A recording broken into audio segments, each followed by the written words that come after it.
here at the NASDAQ Entrepreneurial Center in San Francisco, California.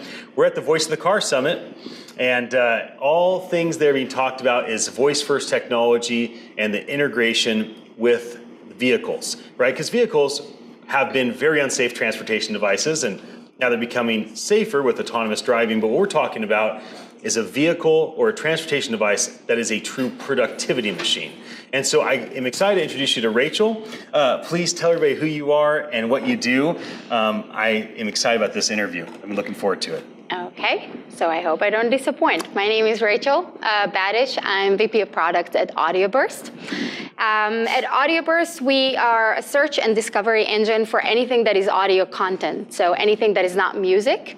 Basically, what we do is we listen to approximately 6 million minutes a month of broadcasted radio, and podcasts, of course. And then our systems are using AI and machine learning to transcribe that in real time and then segment it into relevant categories of the topics that people are talking about. And then we index it. So basically, AudioBurst is making audio searchable, which is today's greatest challenge, of course. So search and discovery around audio.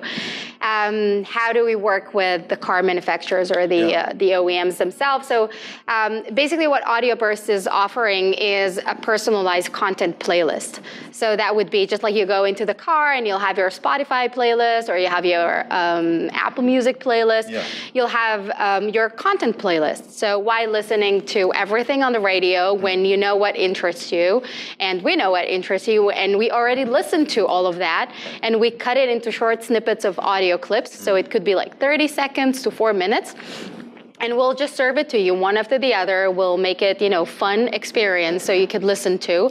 And of course, depending on your commute. So if you know that you drive the average 27 minutes to work, you'll have a playlist of 27 minutes that includes, maybe a little bit of sports, a little bit of music, about voice technology a little bit, and some offbeat to keep you happy. And that, of course, provides with a lot of data for the OEM itself, and allows them to personalize the experience and connect some sort of a brand loyalty to the car, so which they're constantly losing, to Amazon, Google, etc. Yes, yeah. I listened to you recently on This Week in Voice with Bradley Metrock, and I kept rewinding what you said. I'm like, what? Time out. Say 600 million. Hold on, wait. 6 million. 6 million. Well, over the course of 6 years, it might have accumulated to that. So say the stats of what you're actually absorbing into your system one more time.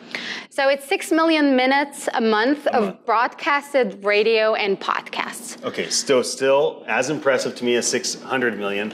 I can't believe how much content you're absorbing. Yeah, it's actually a little bit over 800 radio shows and 3,500 podcasts that our system is curating. Do people qualify to be is it just the Joe Rogan podcasts and the the TEDx podcasts? Do they have to get qualified at a certain level to be able to be absorbed into your system? Yeah, so we have a genuine team of content listeners and content contributors that we work with that are actually rating the content, specifically with podcasts. I just read that there are 500,000 podcasts on Apple Podcast platforms, so obviously listening to everything doesn't really make sense.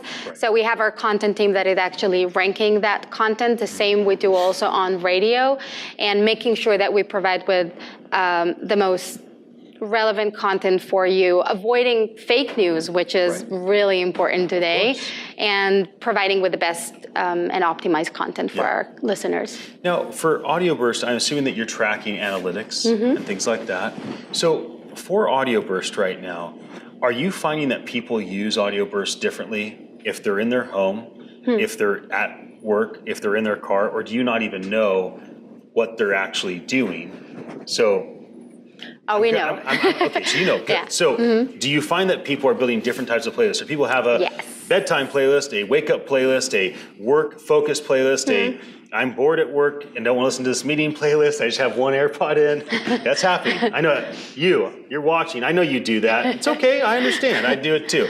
I'm driving playlists, so help me understand what you see different in people's interaction. Yeah, so it's a great question. So AudioBurst is actually a B2B solution. So we work with car manufacturers, but we also work with app providers. We have our APIs that are open for everyone to go and actually create that playlist for their users. We're going to launch a new platform at the end of this month that would actually allow you in 4 steps to go and build a personalized playlist for your users, whether they're in the car or on apps. And it's a great question because one of the things that we provide in the system is pre-made playlists that we worked out with people that we know that are using our content and app providers, and told them, okay, if you are a training app, what would make sense for your users to listen to? So we got a lot of wellness stuff. Depending geographically, it will be sometimes, business and news. And even depending on the app itself. So if it's an app that is oriented towards women or men, the content will be different. And definitely if you're in the car and you have a long commute or you're just running, for 10 minutes. So the playlist changes, the topics change. But one of the cool stuff about AudioBurst is that you don't have to personalize it just for a specific sort of audience. So you could actually allow your users to personalize it for their own needs. So, just the fact that I'm running, 5 miles, I don't, but assuming I would, doesn't mean that if you're running those 5 miles, we would both want to listen to the same thing. So we actually allow the end user to go and customize, it's their own playlist as they use, and they can change it, just because I wanted to listen to that yesterday doesn't mean that I would want to listen to that, in a month from now. Wow. Well, I wish we had more time. We could talk forever. I hope your panel was wonderful. Yeah, it was great. It was awesome. How would people look into AudioBurst or maybe connect with you if you said something they want to follow up about? How do people get a hold of you? Yeah, so right now we're available both on Amazon Alexa. Our skill is called Newsfeed. We're also available on Google Assistant. Just say, hey Google, talk to AudioBurst. Online, you can go to search.audioburst.com to experience the search capabilities, the discovery around podcasts and radio shows. And we'll be soon on other platforms. Oh, and we just launched on Flipboard. We're actually the first audio content on Flipboard. Yeah, so that's pretty cool. That's awesome. Yeah. That's awesome. Thank you for joining me. Thank you so much. It was fun. And thank you for your attention. We really honor your time. Here comes the Google Pocket Disc.